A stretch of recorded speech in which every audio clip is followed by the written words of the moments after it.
Welcome to Food Farm Talk on CFRU 93.3 FM in Guelph, Ontario, Canada, and online and on podcast anywhere in the world. And we do have listeners all over. Today's show is the first of two on sustainable use of fertilizers in agriculture. Today we'll talk about the 4R system, which is designed to help farmers manage fertilizers both economically and environmentally. The 4Rs stand for right source, right rate, right time, and right place. My name is Paul Smith, one of the hosts of Food Farm Talk, along with Abdul Rahim Abdullahi and Emily Duncan. Fertilizer is fundamental to agriculture and is key to feeding the burgeoning world population. Food production has been revolutionized by modern fertilizers. Nitrogen, phosphorus, and potassium are often the focus of research. Other elements are important as micronutrients at lower levels. Agronomists call these crop nutrients.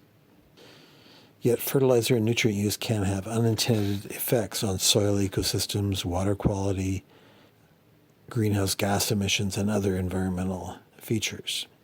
So, sustainable use of fertilizer is a key issue in farm sustainability, locally and globally. Runoff of phosphorus from fertilizers contributes to harmful algae blooms in Lake Erie and other water bodies around the world. Use of nitrogen fertilizer can contribute to greenhouse gas emissions from crop agriculture. So the 4R Nutrient Stewardship program brings together the science and industry program to effectively manage fertilizers in crop production. Implementing this 4R's best management system leads to more efficient management of the inputs and greater profit. This ensures that farmers can get the most out of each acre, increasing return on fertilizer.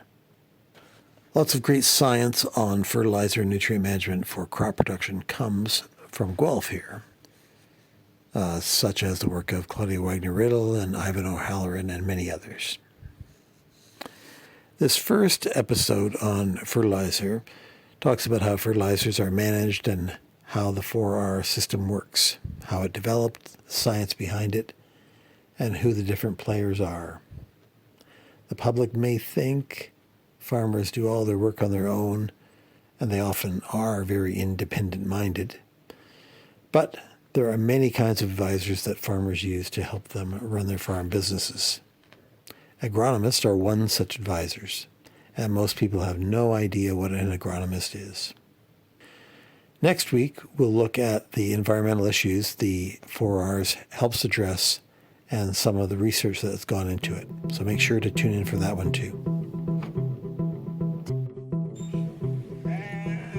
To delve into 4R fertilizer and nutrient stewardship today, we're talking with McKenzie Smith, who's Director of Stewardship and Regulatory Affairs at Fertilizer Canada in Ottawa, and Nicole Penney of FS Partners out of Guelph.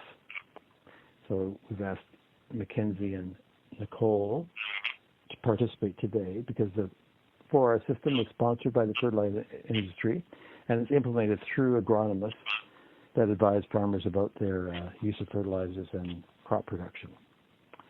So thanks for joining us, Mackenzie and Nicole. No problem. No problem. Thank you. Why don't we start out with each of you kind of briefly introducing yourselves and your organizations, and tell us a little bit about your background and how you came to be in your job. So why don't we start with Mackenzie? Yeah, sure. Okay. Thanks, Paul, and thank you for the invitation to speak today about 4R Nutrient Stewardship in Ontario. It's my pleasure to join. So my name is Mackenzie Smith, as mentioned, and I'm Director of Stewardship and Regulatory Affairs at Fertilizer Canada. I'm from a small town just outside of Ottawa. I did not grow up on a farm, but I had some friends that had farms and was right in that area of the Ottawa Valley. And I moved to the city right after high school to complete both my Bachelor of Science and Master's of Science in Chemistry at Carleton University. And through a connection at the university there, I started off with Fertilizer Canada right after school. right after my master's degree, where I started off with an internship with the Soil Conservation Council of Canada. And so for those that don't know, and as mentioned, Fertilizer Canada is an industry association. We represent fertilizer manufacturers, distributors, retailers. Great. Nicole? Hi. I'd like to thank you for this invitation as well. So it's exciting to talk about what we're doing in the industry, especially with the 4Rs. Lots of exciting new things happening. So as mentioned, I'm Nicole Penney. I am the Precision Ag Manager with FS Partners. I grew up on a farm up in Bruce County and have just always had an interest in agriculture, which led me to the University of Guelph. So I was and graduated in 2009 and have been working in agronomy ever since. Started in research and have been with retailers the last 8-9 years now, and with FS Partners for 5.5. So as mentioned, FS Partners is the Ontario Retail Division of Growmark, so serving farmers across Central and Southern Ontario with agronomy, energy, and grain marketing products and services. And as it pertains to our discussion today, we have crop specialists on staff working directly with farmers, soil testing and advising on fertilizer recommendations, along with our custom app business where we are applying those nutrients directly to the field in accordance to the 4Rs. We're also participating in the 4R Retailer Certification Program and have 3 of our 5 agronomy hubs now certified on that program, which is really exciting. Cool. Okay, thanks both of you. Let's start off with some of our listeners who will not really understand much about fertilizers, being urban dwellers. So perhaps, Nicole, you can give our listeners a kind of a 2-minute primer on the types of fertilizer used in agriculture and the purposes of the different kinds of fertilizers. Okay. Well, I'd say first off the bat, think of fertilizer as plant food. So just like us, plants need nutrients to grow and be healthy, and so we apply these nutrients or fertilizer to the soil so that the crop can grow and be healthy. So we also need to replenish those nutrients in the soil. A lot of them are naturally there in the soil, and then the plant takes those nutrients up, and so we need to make sure that we're replacing those nutrients that the crop is removing. So in agriculture, fertilizer is really referred to any compound containing one or more elements or nutrients that's necessary for plant growth and production, which we then place on the soil or we incorporate into the soil for plant growth. So there's different types of fertilizers that we use that include manure from livestock, or there's commercial fertilizer, which is the most commonly used here in Ontario and what we'll be focusing on today in our discussion. There's many nutrients that are essential to plant growth, which is what makes up our fertilizer, essentially. So there's 3 basic plant nutrients, or macronutrients, which include nitrogen, phosphorus, and potassium. So these are macronutrients as they're used or needed in relatively large amounts. So our macronutrients, N, P, and K. We then also have our secondary nutrients, which are sulfur, magnesium, and calcium, and then micronutrients, which are required and applied in relatively small amounts. So distribution is extremely important during application, as it's just such a small amount of these micronutrients that are needed for crop growth. So it could just be 1 pound of fertilizer or that nutrient that needs to be spread across a whole acre. And I'm sure we'll get into that discussion in a little bit. So when it comes to fertilizers, they must show a guaranteed nutrient analysis, which states the content of the 3 main nutrients, nitrogen, phosphorus, and potassium. And it's shown in a series of 3 numbers. So those numbers show the percent of each material, or the ratio of those 3 key nutrients, nitrogen, phosphorus, and potassium, and are always listed in that order. So for an example, for those of you unfamiliar with fertilizer, An example would be at your garden center, at a local store. You'll see fertilizer there for your lawn or flower beds, and it's the exact same theory and product, essentially.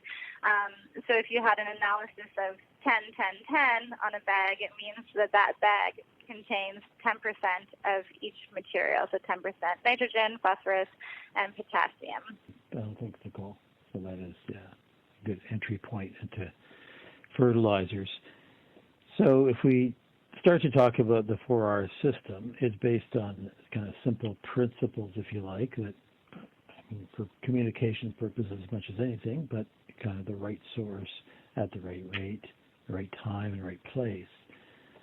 But that's the simple part, and it's complicated because agriculture is complicated, and there's many commodities and soil types and topography and equipment and so on. So can you describe those principles behind the 4R system and how you operationalize them in the system?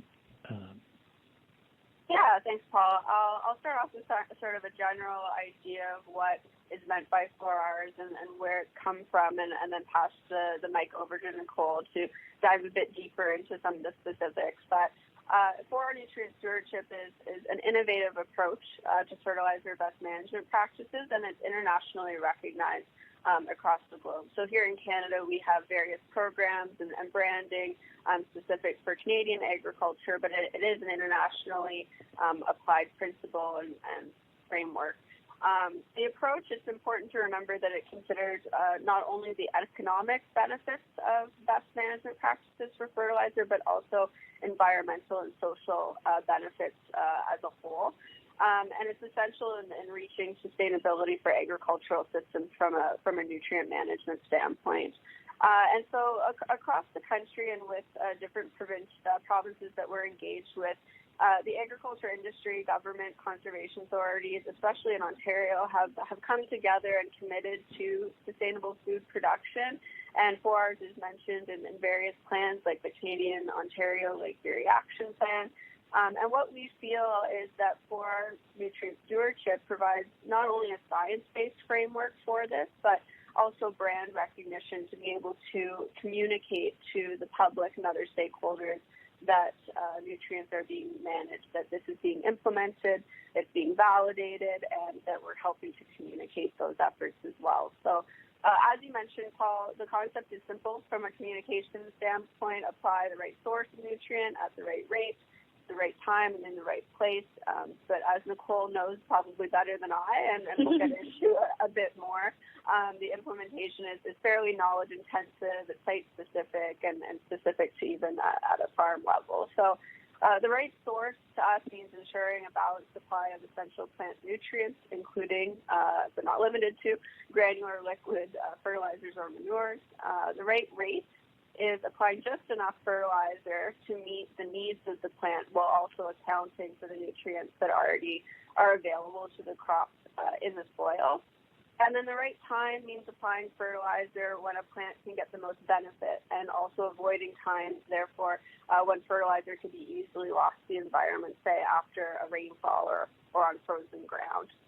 And similarly, and then last, the right place is where a plant can easily use it and access this, and then it's less likely for it to be lost, the nutrients to be lost through different pathways to either air or water, and this often takes into account rooting systems and crop types. So I'll stop there and pass the floor to Nicole.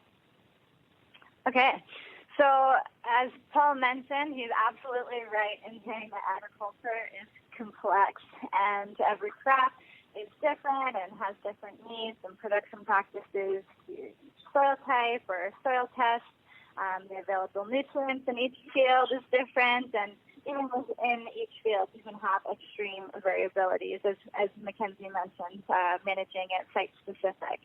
So that's what makes the 4Rs so great and extremely important. It really comes down to that record keeping and managing each field accordingly. 4R nutrient stewardship requires that implementation of best management practices that optimize the efficiency of fertilizer use. So as an example, I can take you through each of those 4Rs into some examples of what some best management practices may be. So our first R is right source, and as Mackenzie mentioned, that has to do with matching your fertilizer source with crop needs and even crop safety. So one example of this is really knowing your plant available formulation. So for the most part, nutrients that are applied are either in a plant available form or in a form that converts into a plant available form over time through reactions in the soil. So we should be recognizing various nutrient formulations and understand when to use which formula. Moving on to our second R, right time, we need to ensure that we're applying fertilizer to coincide with plant uptake. So especially for nutrients that are mobile in the soil and can be easily lost to the environment. So nutrients such as nitrogen, sulfur, and boron are moved quite a bit in the soil or have that ability to move in the soil. So those nutrients should be applied to match the seasonal crop nutrient demand. So that could depend on planting date, plant growth characteristics, perhaps they have a sensitivity to deficiencies at a particular growth stage, and so on. Lots of criteria to think about when planning the right time. So an example or best management practice in this would be for corn. So looking at that nutrient uptake curve for nitrogen in corn, the demand for nitrogen isn't too high during the first 40 days or so in that vegetative growth stage. So we can just apply a small amount of nitrogen at planting, and then the remainder of the crop needs we can apply later on in the season by side dressing or top dressing, basically spreading the rest of your nitrogen needs across the field in season just before tassel, which is going to spread your risk of nitrogen loss. It also assures adequate nitrogen for the corn crop during that rapid uptake stage. You can also go back to our source and treat the nitrogen you're using with a nitrogen stabilizer like agrotane, which reduces losses due to volatilization. So that's loss of nitrogen through the conversion of ammonium to ammonia gas, which is released to the atmosphere. So you can see that all of these onto the third R is our right place. So we also need to consider where our plant roots are growing. So certain nutrients need to be placed where they can be taken up by those growing roots when they are needed. So an example would be when you ban phosphorus, or you could put phosphorus right with the seed depending on the crop when you're planting. So that phosphorus is in the right place when the crop needs it. I also work heavily in precision ag, and precision ag really incorporates nicely into the 4 Rs, especially with that right place and right rate in the 4 Rs. So it all starts with soil sampling, and the 4R Nutrient Stewardship Initiative recommends that nutrient recommendations should only be made from soil tests that are recent. So it's very science-based and just makes sense that we are creating our fertility recommendations based off of a soil test specific to that field. And we can go as far as analyzing different areas of the field or site-specific across the field to see that variability and give fertility recommendations accordingly. So our soil is definitely our largest asset, and we don't want to just invest blindly into it. So a great example I like to use with farmers is that you wouldn't just blindly take out $100 bills from your bank account without checking to see what your statement balance is. So soil sampling really gives us that snapshot, like a bank statement, so that we can... Well, that's great. Actually, it gives you a really good indication of how complicated it is when you're trying to have a prescription field by field by field, right? All the different considerations and sources and so on. And then the weather comes in, right? Then your plan completely changes. If it's snowing or not, right? Yeah, woke up to snow this morning. So the 4R system's been around for a while, and obviously you're in that theme of adaptation. It was first developed in the United States, and with a bit of a longer history there.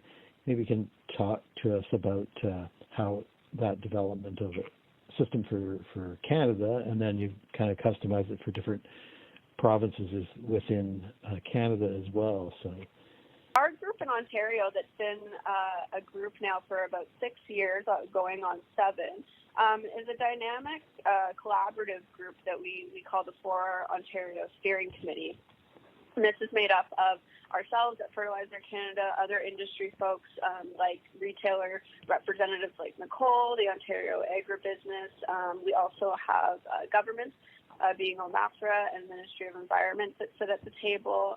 We include conservation authorities, being the Nature Conservancy, and representatives from Conservation Ontario, as well as scientific and technical experts. So we really feel at Fertilizer Canada that it's important to get a diverse and regional engagement from a wide variety of perspectives and representatives. And so this group is really what directs and leads the 4R initiatives in the province. And when the program for certification came out in Ohio, it was of interest to our group to mirror those efforts and show alignment and collaboration with our neighbors south of the border, and collaboratively work and showcase our efforts towards the long-term positive improvement of the water quality of the Great Lakes, and specifically Lake Erie.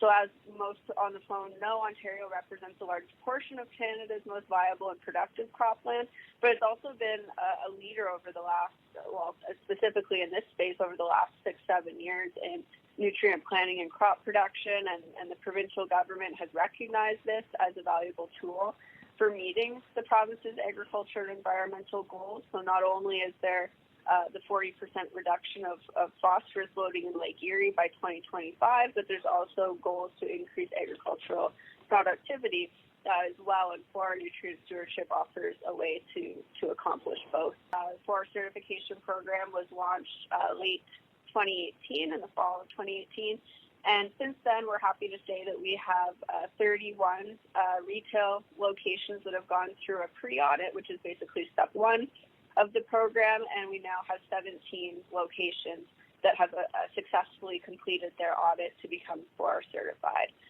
Okay, thanks, Mackenzie. It's good to hear about all the partners involved and so on. So obviously from what Mackenzie said, this 4R certification system emphasizes training and expertise for agronomists who advise farmers about crop production. And our listeners may not understand how that works. A farmer may also be an agronomist, so they may have developed their own plan, but often it's an advisor to the farmer to develop the plan. So can you talk about that relationship? Yeah, absolutely. So like you mentioned, a farmer can definitely be their own agronomist. I can speak to the agronomist role that I am in working for a retailer. As an agronomist, you spend most of your time advising farmers on agronomic practices specific to their operations and the crops that they grow, the specific crops, to achieve their optimal results with the best economic return in mind, and as well as keeping in mind that environmental sustainability aspect. So we're constantly conducting trials or communicating with researchers to learn the best ways to manage pests that could affect a farmer's crops. So, or maybe it snowed on May 11th and you need to go assess your wheat crop that's out there. We're identifying those potential issues in the field and then coming up with recommendations to hopefully mitigate those issues in season.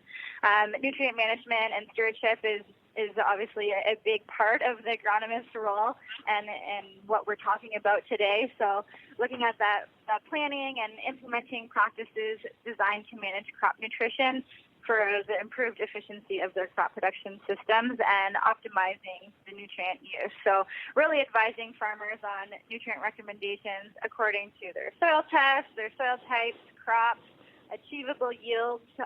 Those are all part of the standards in the retailer certification that Mackenzie just took us through. So we'd like to work with our growers to collect their yield data at harvest to understand what their fields are actually capable of yielding. Having all of those documents. And so there's lots of crop planning during the winter months as an agronomist. So in most cases, agronomists have a science degree, and so I did a Bachelor of Science in Agriculture at the University of Guelph, and then a lot will go on to obtain their Certified Crop Advisor designation, or CCA. So that's a professional designation that's designed to provide a benchmark for practicing agronomy. So to become certified, you must pass both an international and an Ontario-based exam. There's also specialty certifications that you can obtain. So one being the 4R Nutrient Management Specialty, which is another written exam to obtain that nutrient management specialty. That's great. Actually, it's good.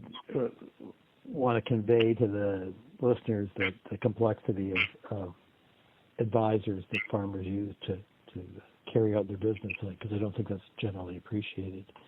So moving on, so the 4Rs is kind of a way to use crop planning to integrate both the economics of crop production with environmental concerns. Hopefully using fertilizer more efficiently suggests that the farmers are getting a cost savings from doing this. But obviously undertaking this kind of planning is more work involved. So can you talk about the whole issue of cost of 4Rs and the cost savings that might come about? Yeah, absolutely. Thanks, Paula. I think first I do want to just reiterate and agree with you that it's the 4R nutrient stewardship isn't one or the other. You know, it's both the economic and environmental benefits, hopefully, and it's a win-win.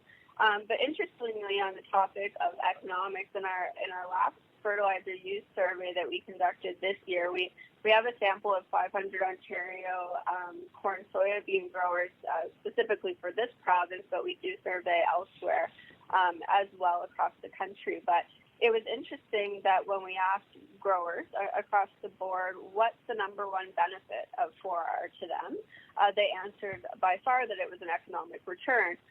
But then when we asked growers if they aren't doing 4R, what's the main barrier to adopting 4R or implementing it, and it was cost implications. So it's very interesting to me that it's sort of it's a long-term game, and I'm sure Nicole can appreciate this. You know, sometimes you have to put in a lot of time and maybe purchase more equipment or hire an agronomist at the retail location, something like that is going to have a cost up front, but it's an investment, and we really look at it as an investment. And growers spend, I think, their highest input cost is fertilizer. And so looking at how we can secure that investment and make sure it gives the most back as possible in terms of increased crop production and yields, and therefore an economic return may take a few years, but I do think it's interesting in looking at the barriers to adoption and then sort of the benefit coming out of it. And so, I think offering proven practices, showcasing that they're science-based, having qualifications and metrics to go behind some of the proven benefits of what 4R best management practices can offer is really helpful from both an economic and environmental standpoint. I get into it a little bit into a further question, I think, later on. But in terms of, if you're holding nutrients or ensuring that they stay on the field so the crop can access them, that is offering an economic return, but it's also mitigating any environmental losses there as well. So I think it's about thinking of the long term and looking at some of the proven benefits and feeling assured that investment, maybe the first year or two, is going to come back to offer a larger economic return as a whole. Mm-hmm. Nicole, you have any thoughts about the economics? I definitely agree with everything Mackenzie said. Just to give a specific example, I think soil sampling is a good fit here. You're probably sick of me talking about soil sampling if my take-home message is just to go soil sample yourself. So farmers definitely need to pay for that soil sampling and then putting time into it with their agronomist to analyze those results and understand the soil types and nutrient levels or interactions. But through that time and investment, we're coming up with nutrient recommendations specific to the crop's needs in that field, and it's all based on science. So we can prevent someone from over-fertilizing their crop or field, which saves them money on that fertilizer dollar, and we can all appreciate saving money is a good thing. That also will prevent any potential losses to the environment, which is one of our end goals here as a community. So those are all good things from soil sampling, or perhaps without those soil tests and professional recommendations, not enough fertilizer was being applied to the field. And so you also run the risk of potentially mining that soil, so to speak, and not providing enough nutrients to the crop for optimal growth and yield. So there's a lot involved behind the scenes and time, but it's all for the good in the end.